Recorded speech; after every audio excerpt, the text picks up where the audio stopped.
grâce de notre Seigneur Jésus-Christ soit avec vous, fidèles auditeurs et membres du ministère d'évangélisation Mikasa. Nous vous remercions pour votre fidélité et vous rappelons que notre mission est la méthode du Christ pour sauver les âmes dans le monde entier. Pour rester attachés à notre mission, nous vous présentons cette vidéo pour tirer la sonnette d'alarme sur la tentation et son cycle. Ce sujet peut vous aider à surmonter la tentation physiquement, mentalement, socialement et spirituellement. Que notre Dieu, créateur de la race humaine et de tout ce qui est bon sur cette terre, vous rende capable de toute bonne œuvre. Que vous soyez en bonne santé physique et spirituelle, et vous bénisse sous tous les aspects. Le sujet à l'ordre du jour est « Comment résister à la tentation ?» Nous trouvons notre référence dans 1 Corinthiens 10 verset 13. Objectif. 1. Connaître le cycle de la tentation. 2. Comment se comporter face à la tentation. La tentation est un examen. Un test pour éprouver le Fils de Dieu face à la convoitise de ce monde. En d'autres termes, c'est une épreuve de la foi visant à fortifier le chrétien. 1 Pierre 1 verset 6 et 7. Ce n'est pas un piège tendu par Dieu pour que le croyant soit pris. La résister est une possibilité de montrer aux autres que notre Père Céleste la contrôle et mesure son intensité. La tentation ne peut pas aller au-delà de notre force car le tentateur n'est pas au-dessus de notre maître. De plus, elle peut nous conduire à un rang supérieur ou une étape de sainteté si nous gardons la foi. Son but est d'éloigner les enfants de Dieu de la maison du Père par la désobéissance. Définition. Attrait vers quelque chose défendu par une loi morale ou religieuse. Tout ce qui tente, attire, incite à quelque chose, crée le désir, l'envie. En résumé, c'est l'incitation à pécher. Parfois, selon le contexte, le mot a le sens de « mise à l'épreuve ». Synonyme, appât, attrait, charme, désir, envie, séduction, épreuve, mise à l'épreuve. La tentation revêt deux aspects. 1. La transgression, outrepasser une ligne de défense. 2. La souillure, interrompt la communion de l'âme avec Dieu. La tentation peut être A. Extérieure, persécution, mise à l'épreuve. 1 Pierre 1 verset 6. B. Intérieure, il y a trois types de convoitise en l'homme. 1. La convoitise de la chair. Les désirs déréglés et pensées mauvais de la nature humaine. 2 Rois 5 versets 20 à 24. 1 Samuel 28 versets 4 et 8. 2. La convoitise des yeux. Soit le désir avide de voir ou de posséder ce que l'on voit. Genèse 13 versets 10 et 11. 2 Samuel 11 versets 2 et 4. Josué 7 versets 19 et 21.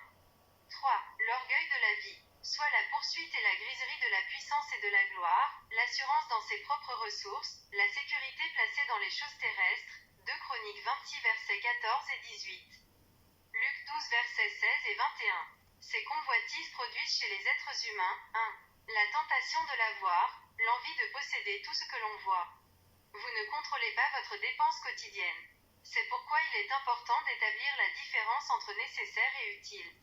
Cette tentation peut être considérée comme la base du matérialisme dans le monde actuel.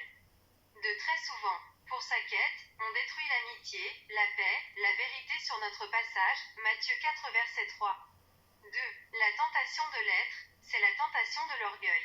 Aujourd'hui, l'homme à la cherche de la gloire, tente par tous les moyens à être des superstars. Les hommes vous laissent exister par eux-mêmes et préfèrent une élévation sociale que spirituelle.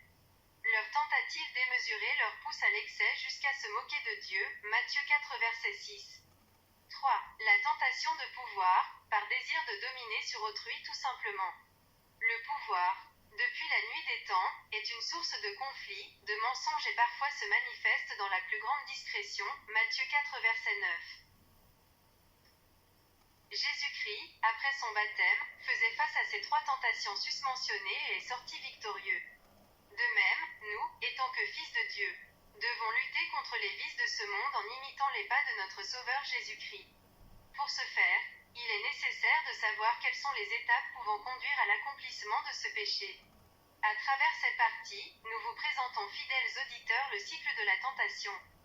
Car la parole de Dieu nous dit, nous n'avons pas à lutter contre la chair et le sang, mais contre les dominations, contre les autorités, contre les princes de ce monde de ténèbres, contre les esprits méchants dans les lieux célestes. Éphésiens 6 verset 12. Nous sommes ce que nous pensons. Comme le cerveau est le centre de l'esprit, ce que l'homme aura semé, il le moissonnera car le produit de la chair est la corruption et celui de l'esprit est la vie éternelle en Jésus-Christ. Si on ne le nettoie pas, Si on ne développe pas une discipline intérieure face au péché, on finira à la merci du tentateur. Cette dernière signifie une dépendance totale, se reconnaître vaincu. Dépendre de sa volonté et finalement se trouver sous ses ordres. Quand l'ennemi envoie la tentation sur notre chemin commence le processus appelé « cycle de la tentation ». Ils sont au nombre de 5. 1. L'attraction, c'est la première étape qui ouvre la voie à la tentation. L'homme se laisse attirer et dominer par ses pensées et ses sentiments. 2. La séduction. L'homme persiste dans ses voies face au danger qui lui est exposé. Au cours de cette étape, le chrétien doit discerner, juger, examiner et éprouver ce que dit l'Écriture. 1 Thessaloniciens 5 verset 19. 3. La conception. L'homme élabore son plan, rassemble ses ressources pour la réalisation de cet acte. Il forme dans sa pensée le décor du péché. 4. La consommation. Ne pouvant plus résister face à la convoitise, l'homme passe à l'acte. C'est à ce niveau que la tentation devient un péché et l'homme encourt une condamnation s'il ne se repent pas. 5. La mort. C'est l'étape finale du péché. L'homme perd tout contact avec Dieu et expérimente la mort physique et spirituelle.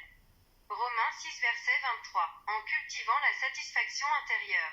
La gratitude et la fidélité au commandement divin, les croyants peuvent résister à la tentation de la convoitise et se conformer à la volonté de Dieu.